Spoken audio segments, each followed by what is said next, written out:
So here is my flatting range in the button against a middle position open. I use a relatively strong flatting range when I'm in position. I tend to 3-bet very aggressively out of position, but I tend to call much wider in position.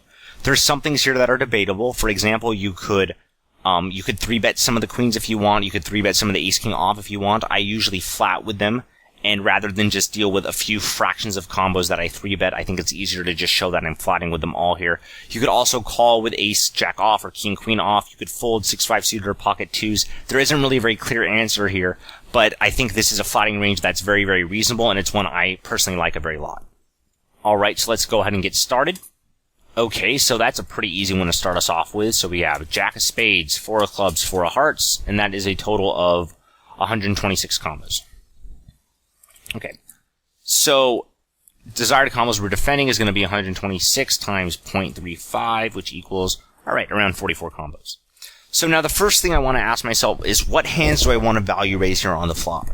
And this is an interesting spot, and it's a pretty common spot actually, where any hand that's strong enough to value raise on the flop probably is going to be so strong that you're better off slow playing it and delaying the raise. For example, pocket jacks is very clearly strong enough to raise here for value, but what can really turn a river where we're not going to be able to just call the flop, call the turn, and then jam the river and allow our opponent to continue bluffing? There's nothing scary that can turn a river, so we definitely want to call with those hands. Likewise is the same deal with quads. We want to call with pocket fours and just delay the raise to the turn of the river. Now, when you see a hand like pocket queens, you might think pocket queens is going to be strong enough to raise here, but I don't think it is, and I'm going to show you why. So if we look at the middle position open range, we can see that after we put in the removal effects, we're beat around 10% of the time on the flop. Because our opponent's going to have an overpair or better 10%, and obviously, queens don't beat any of our opponent's overpair. It ties with one combo of pocket queens, and it loses to everything else.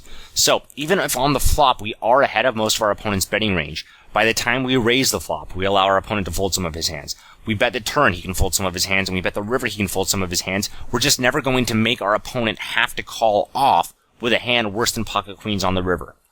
He probably is going to be able to fold even ace-jack, and even if he couldn't fold ace-jack, he had to fold, and he had to felt, at least a few of the combos of it, it still wouldn't make raising as profitable as just calling, because we're still probably not going to be able to value bet the river.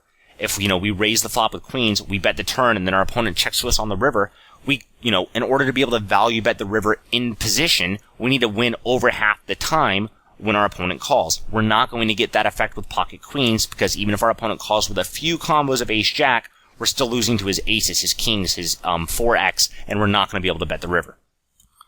Alright, so now that we know we're not value raising anything, we're of course also not going to bluff raise anything, and now we need to write down the 44 hands we want to call with.